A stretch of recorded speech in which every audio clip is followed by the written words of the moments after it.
I'm Laure Hittle, librarian at Christ Center Library. Today I'll be reading for you the prologue and chapter 3 for The Green Ember by S.D. Smith, our children's selection for the 2015 Christ Center Reads program. Two soaked and battered rabbits washed up on the shore of Amen Lake. Gasping, Fleck crawled onto the stony beach, rolled over, and tried to clear his mind. Galt was already standing. "We have to go, Fleck," he said, eyes darting from the lake to the tree line. "I'm no traitor," Fleck managed to say through ragged breaths. "Traitor!" Galt cried. "The winning side gets to decide who the traitors were. We've lost, Fleck. It's over. Even you, Captain Blackstar, can do nothing this time. We have no chance." "We? We have no chance?" "He has no chance," Galt said, head down, edging toward the forest. Fleck stood slowly, staggering. The usually gray fur of his arm was blotched with dark scarlet. One eye was swollen shut.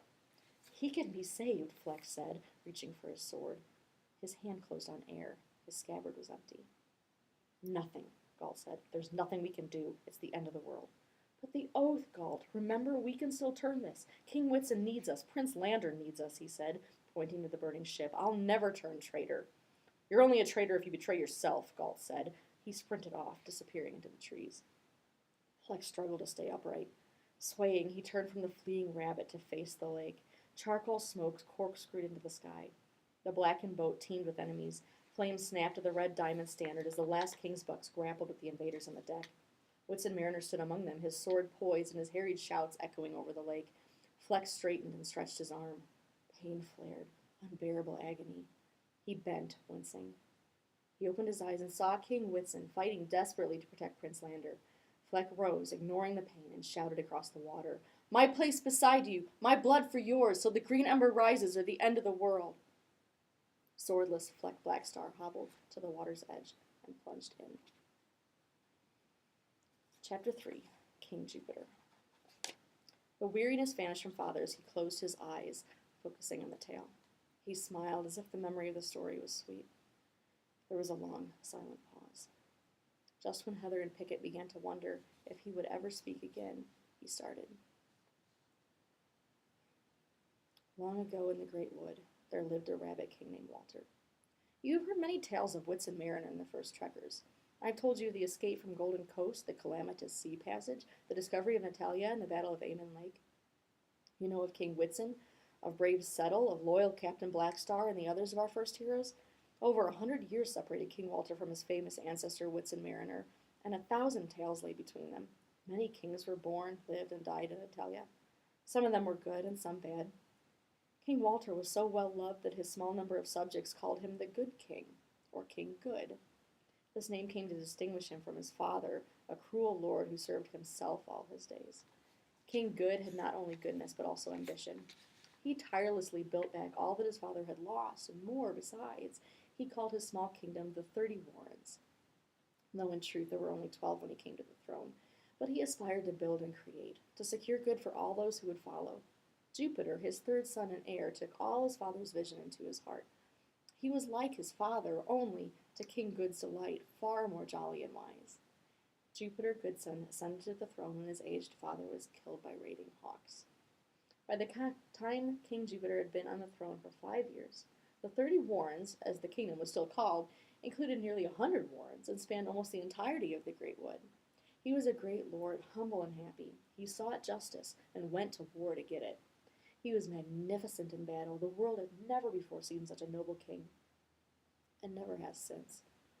Heather noticed Mother looking sadly at Father, a tear streaking down her cheek. Father went on. He had a powerful army and great captains to lead it.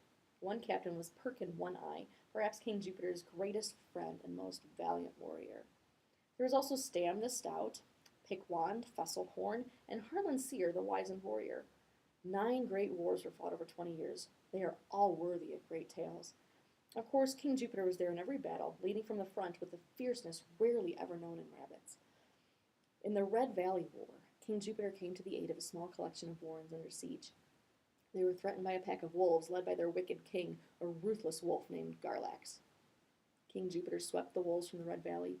He fought Garlax himself, ending him in a spectacular battle as the red sun set. Oh, they sang songs of his victory for years. He was a wonder. Father paused to collect himself again. Heather and Pickett waited, wise and silent, eager for more. Heather wondered why such a happy story could make Father so sad, but she didn't ask. Then she remembered that Father had called this tale the rise and fall of King Jupiter the Great. Father went on. He became known as the greatest fighting king of the age. It was his glory for a while, but eventually began to trouble him. The laughter in him quieted, and he became graver. He believed he had always tried to achieve peace, and was sad that he so often had to find it at the end of his sword. So King Jupiter the Great, Lord of the 30 Warrens, spent all his energies to diplomacy, to avoiding any wars that could be prevented. Thanks to his many victories and his great army, he was successful. He forged historically unthinkable alliances with squirrels, the smaller birds, and most of the smaller animals of the forest. He became sovereign of the great wood. He worked for peace in the forest, using his allied forces to rid the land of the most troublesome elements, including the fairly small number of birds of prey. All the awful raptors were banished back to their haunts in the high bleaks, for the forest was vigilantly protected by the vaunted army of Jupiter Goodson. In the firelight, Heather watched Mother cross the room and lay Jax in his crib. She stayed there for a while, watching him sleep. His father went on. All the energy he had earlier given to war, he put into gaining peace and keeping it. As his army had great captains, so too he had a council of 7 ambassadors. Here Father stopped again, walking to stand in front of the fire, as if a sudden chill had found him. His back to the children, he went on. These counselors served as his own voice in the far regions of the forest and beyond. One rabbit he called to be their chief, Garton Longtreader.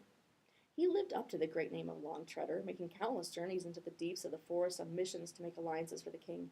It was he who was credited for much of the expansion of the rule of Jupiter Goodson. It was said that King Jupiter held the world together, but Longtreader was his thread. The king was happy and just, Father said, his voice cracking, ruling with wisdom and building the idyllic kingdom his father had dreamed of. When the great alliance was forged and the war seemed a glorious memory, King Jupiter finally rested from his adventuring and married. His family grew, and he was truly happy. Father stopped again, closed his eyes, and rubbed his chin.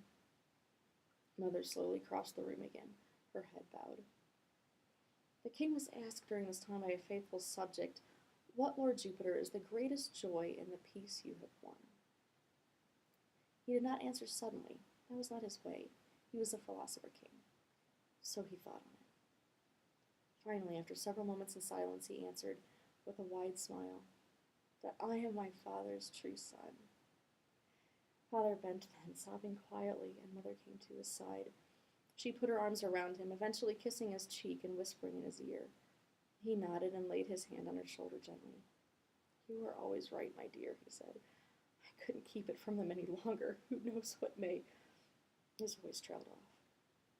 Mother nodded. "I know. I'm sorry for my tears, children. They are not all sad, but some are. It's a story that—" he began, but he could not finish. "It's lovely, Father," Heather said into the quiet, her voice soft. Father whispered thanks to her, then stood. "He was magnificent, children. I wish you could have seen him standing at the head of his forces in gleaming golden armor, like the dawn, children. All who knew him loved him without reserve," Father said. But he stopped, struggling to go on. Mother hung her head, and Father managed to say, "Well, I should say that almost everyone loved him loyally." "Father will tell you more another time," Mother said, taking his arm. "For now it's time for sleep. It's a happy thought that there could be such a king, isn't it?" "It is, Mother," Heather said, her mind overflowing with questions and answers, gleaming armor and flashing swords. "It's too good to not be true." A few minutes later, Heather and Pickett lay quietly in their beds upstairs. Their father had whispered his blessings on them, and Heather could hear his footfalls as he descended the winding stairs. Heather stared out the small window beyond Pickett's bed at the bright white moon. The storm was over, and it was almost chilly. From below, she heard Mother humming the song she'd begun to sing earlier. Then she and Father were singing softly, sadly together. But it wasn't all sad. She couldn't make out the words, so she strained to hear them, but she understood something of what it meant. It was sad, yes, but there was a note of hopeful longing woven into the aching heartbreak of the tune. She closed her eyes on tears. What does the story of Jupiter Goodson have to do with Heather and Pickett? You'll have to read the rest of the book to find out. This is The Green Ember by S.D. Smith, our children's selection for 2015 Christ Center Reads.